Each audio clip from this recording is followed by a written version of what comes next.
I honestly have no clue what's going on with some of the people, and like I said, when it comes to these so-called Caitlin Clark fans, but I call them bandwagoners, but all of them have pretty much lost their mind. I don't think I've come across a sane one yet, especially if we're talking about X. Now, you have a picture right here of Shannon Sharpe, and this was from a few days ago. By the way, I'm recording this on June 11, 2024, where he and Stephen A. Smith and two other women were discussing Caitlin Clark. Now, what I found to be very interesting is the two women that were discussing Caitlin Clark had more sense when it came to discussing her versus Stephen A. Smith and Shannon Sharpe, who were overhyping her just like the rest of these fools out here on social media. And they were talking about how they felt it was a disgrace that Caitlin Clark did not make the U.S. women's basketball team. So what I'm gonna do right now is I'm gonna insert the clip, and you can hear for yourself what Shannon Sharpe had to say. At some point in time, we've got to stop talking about we trying to grow the game.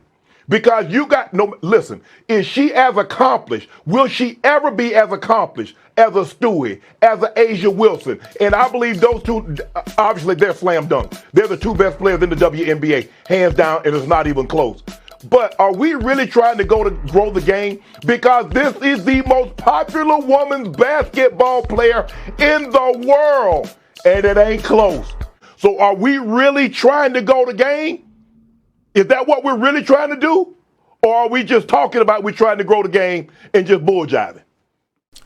So y'all just saw the clip and heard everything for yourself right there, what Shannon Sharpe had to say. And look at Stephen A. Smith on the far end just moving his face like you hear what he's saying, right? It's not like he's lying, he's telling the truth. Actually, no, he's not being genuine at all or honest at all. They still think, people like Shannon Sharpe and Stephen A. Smith and all these other bandwagoner fans think that her popularity should be enough for her to get on the U.S. women's team. That's not a qualifier to get on that team. I'm sure you can look at the rundown of what it takes to get on there, and popularity is not one of the bulleted points for them to get on there. That's not a qualifier. Every one of the people that's on that team is popular in their own right, but what else do you bring to the table? It's a skill thing. It's a talent thing. With time, Caitlin Clark, I'm sure, will probably get better. It's just that now is not her time. Angel Reese, which people will argue is a better player than her, in her position, will say that, why didn't she get on the team? But no one's asking that. And Angel Reese is not upset by it because she knows it's not her time. It's other women that's playing that's better than even Angel Reese, who's better than Caitlin Clark. And they didn't make the team, but it is what it is. At the end of the day, it comes down to the U.S.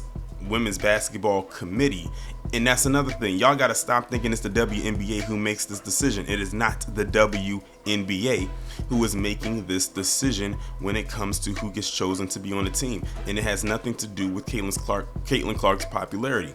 They think that because Caitlin Clark is being talked about, that's a reason for people to want to watch this game. No. Because the goal of the U.S. women's basketball team in the Olympics is one thing and one thing only, and that is to win a gold medal. Popularity does not translate into that. And that is what these fools like Shannon Sharpe and Stephen A. Smith and all their bandwagon ass fans on and offline need to get through their thick skulls. Now, I'm going to insert a clip. There's going to be two of them. I'm going to talk about one and then insert another one. And I'm going to show you why Caitlin Clark is not on that team based on a recent game that she played. By the time y'all see this, I'm sure there'll be a couple more games that have been played. But it's the game in where she recently played the Connecticut Sun. And I want you to watch what happens when she's up against this player from the Connecticut Sun by the name of Dejanay Smith. Down by 18, and Clark is stripped. 1 second for Carrington. Lays it in at the horn.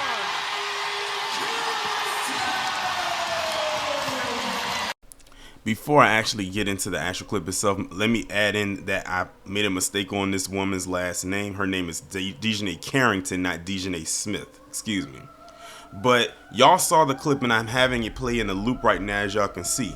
So you had Caitlin Clark. She was about to, or trying to do a drive, but she ends up getting the ball stolen from her, and Carrington takes the ball and she goes down, down the court and makes the layup.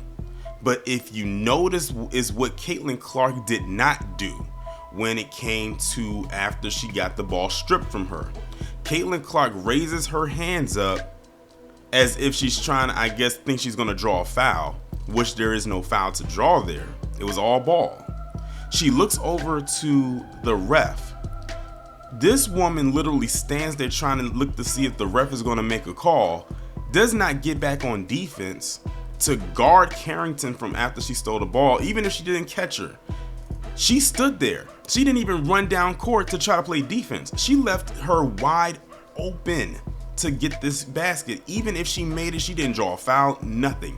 She just stood there acting shocked that the ball got taken from her, looking for a call from the ref, leading Carrington to get that buzzer beater of a shot right there. So when people ask, why isn't she on the team? Oh, she's so known, she's got all this, she's got all that. She don't got no defense. Defense helps wins games too, not just offense. But see, the only thing is, Caitlin Clark is a shooter. That's all she knows how to do, is to shoot. She does not know how to do defense. But guess what? As a shooter, you should be able to know how to do defense as well.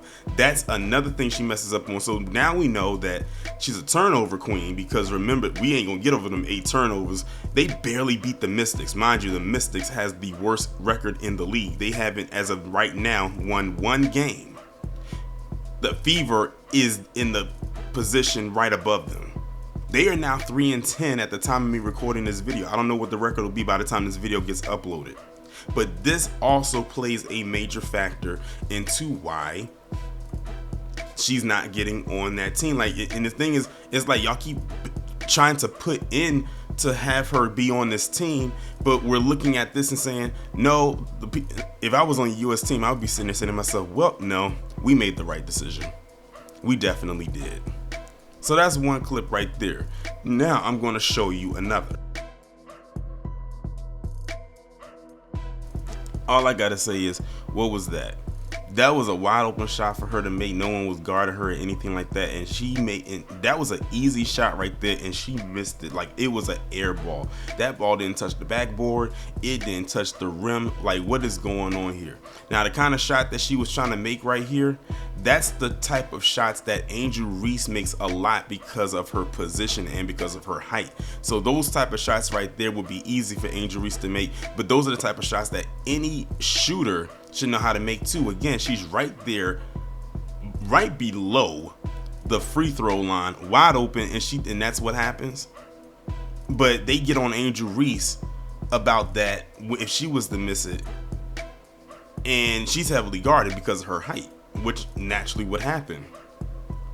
And she couldn't even do that, but leave it up to her stands, or her so-called fans. Oh, they'll just overlook that as usual. See, we call it out. We see what it is and everything like that. See, y'all in the media and these so-called fans of hers left her wide open for major critique from a lot of people. That's why when I did my stream about her, talking about the media did all of this, is the media's fault, this is the media's doing, this is what we're talking about here. And when y'all started saying, oh, she's not getting picked because she's a white woman, she's a heterosexual white woman playing with a bunch of, lesbians and all this type of stuff like that, y'all left her wide open for a huge critical mass attack by people that don't like what the media has been saying. So it may not necessarily be an issue against her for us, it's just an issue of how the media has been throwing her at us as if we are supposed to just bow down and kiss her proverbial ring, like your Shannon Sharpes and your Stephen A. Smiths. So there it is.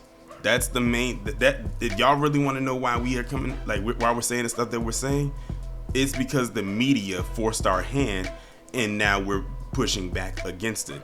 And even with that, even with what I just showed you, people are still going to ride for her as if she's the quote unquote best thing the WNBA has going. Because remember, at the end of the day, it's all about what the draw is, who's watching, and all this and the third.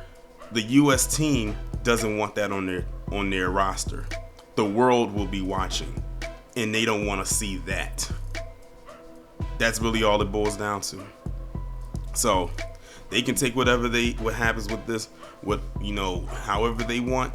It is what it is. But at the end of the day, the results and the actions are speaking for themselves.